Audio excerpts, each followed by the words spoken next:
Hi friends, welcome back to my channel. నేను శ్రావణి. ఈరోజు వినాయకుడికి ఎంతో ఇష్టమైన మోదకాలు డిఫరెంట్గా ట్రై చేసేద్దామండి. నేను ట్రై చేశాను, చాలా బాగా వచ్చింది. మీరు కూడా ట్రై చేయండి. మన ఛానల్ ఇంకా ఎవరైనా ఫస్ట్ టైం చూస్తుంటే తప్పకుండా లైక్ చేసి, షేర్ చేసి, సబ్స్క్రైబ్ చేసుకోవడం మాత్రం మర్చిపోకండి. పక్కనే ఉన్న బెల్ ఐకాన్ యాక్టివేట్ చేసుకోండి. నేను ఏ వీడియో పెట్టినా మీకు నోటిఫికేషన్గా వస్తుంది. అందరికంటే ముందుగా మీరే చూడొచ్చు. ఇప్పుడు వీడియోలోకి వెళ్ళిపోతే దీనికి చాలా తక్కువ ఇంగ్రీడియంట్సే పడతాయండి. కొంచెం బెల్లం తీసుకోండి. 1 కప్పు పిండికి 2 కప్పులు బెల్లం తీసుకోండి. 3 కప్పులు వాటర్ సరిపోతుంది. నేను ఎక్కువ ప్రసాదం చేస్తున్నాను, అందుకే నేను ఎక్కువ కొబ్బరి కూర తీసుకున్నాను. మీరు హాఫ్ కప్తో కొబ్బరి తీసుకుంటే సరిపోద్ది. నేను 2 కొబ్బరికాయలు ఇలా కోరేసుకున్నాను. కూర ఇంట్లో లేని వాళ్ళు చిన్న చిన్న ముక్కలుగా కోసి మిక్సీలో వేసుకున్నా సరిపోద్ది. యాలకుల పొడి కూడా పక్కన పెట్టుకోండి. స్టవ్ మీద బాండి పెట్టి ఇందులో 3 గ్లాసులు వాటర్ వేసుకోవాలి. అదే మనం ఏ కప్పుతో అయితే బియ్యం పిండి తీసుకుంటామో అదే కప్పుతో 3 కప్పులు వాటర్ వేసుకుంటే 1 కప్పు బెల్లం వేసుకోవాలి. నేను అంచనాగా వేసేస్తున్నాను.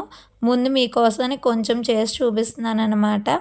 ఈ సంవత్సరం కాకపోయినా వచ్చే సంవత్సరం అయినా మీకు ఈ వీడియో ఉపయోగపడుతుందని వీడియో పెట్టాను ఫ్రెండ్స్. తప్పకుండా ట్రై చేయండి. చాలా అంటే చాలా బాగా కుదిరింది. ఎప్పుడు ఉండ్రాళ్ళు మోదకాలు తిని మా పిల్లలు చాలా ఇష్టంగా తిన్నారు. నేను బియ్యం కడిగేసి కాసేపు ఉంచాను. ఉంచి వాటర్ అంతా వంపేసి మిల్లుకి తీసుకెళ్ళి ఇలా పౌడర్లా చేయించాను. లేదు మిల్లు దగ్గరలో లేని వాళ్ళు కొంచెమే చేసుకోవాలనుకున్న వాళ్ళు ఆ గ్లాస్ బియ్యం వాటర్లో వేసి 1.5 అవర్ వరకు నానబెట్టి కడిగేసి వాడిదేవిన తర్వాత మిక్సీ జార్లో వేసుకుని ఇలా పిండిలా వచ్చేస్తుంది. ఇవి బెల్లం వేసిన తర్వాత పాకమేం రావసరం లేదు ఫ్రెండ్స్. కొంచెం మరిగితే సరిపోతుంది. మరిగిన తర్వాత పిండి ఎవరైనా వేరే వాళ్ళు వేస్తూ ఉంటే కలిపేసిన తర్వాత కిందకి దించుకొని చపాతీ పిండిలా ఒత్తుకోవాలి. మళ్ళీ పక్కన ప్యాన్ మీద ఒక ప్యాన్ పెట్టుకొని అందులో బెల్లం, కొబ్బరి కూరు, ఇలాచీ పౌడర్ వేసుకొని కాసేపు కలుపుకుంటే కొబ్బరి ఉండ రెడీ అయిపోతుంది. మరి థిక్గా వేపేయకండి, స్మూత్గా ఉండదు. కొబ్బరి ఉండ గట్టిగా అయిపోయి బాగోదు. తర్వాత మనం బాస్మతి రైస్ ఒక 1/2 అవర్ నానపెట్టుకొని కొంచెం పక్కన పెట్టుకోవాలి. ఇలా చిన్న చిన్న బాల్స్లా చేసుకోవాలి ఫ్రెండ్స్.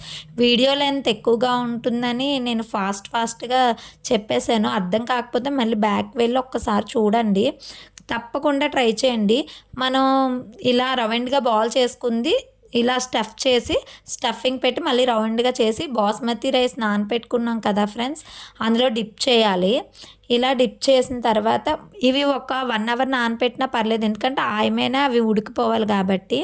కొంచెం ఆరిపోయినట్టుగా ఉంటే కొంచెం చేయి తడి చేసుకొని ఇలా బాస్మతి రైస్ మొత్తం దానికి ఫిట్ చేసుకోవాలి. ఇలా ఇప్పుడు ఇడ్లీ కుక్కర్ కానీ ఇడ్లీ పాత్రలో కానీ మనం ఒక 5 మినిట్స్ వరకు కుక్ చేసుకుంటే సరిపోతుంది. ఆ పైన రైస్ కూడా కుక్ అయిపోతుంది. చూడడానికి అదేదో వెరైటీగా ఏదో జెల్లీలాగా కనిపిస్తుంది. పిల్లలకి చాలా ఇష్టంగా తిన్నారు ఫ్రెండ్స్. మీరు కూడా తప్పకుండా ట్రై చేయండి. ఈ సంవత్సరం కాకపోయినా నెక్స్ట్ ఇయర్ వినాయక చవితికైనా ఉపయోగపడుతుందని ఉద్దేశంతో వీడియో తీస్తున్నాను. మన ఛానల్ ఎవరైనా ఇంకా సబ్స్క్రైబ్ చేసుకోకపోతే తప్పకుండా సబ్స్క్రైబ్ చేసుకోండి. Bye friends.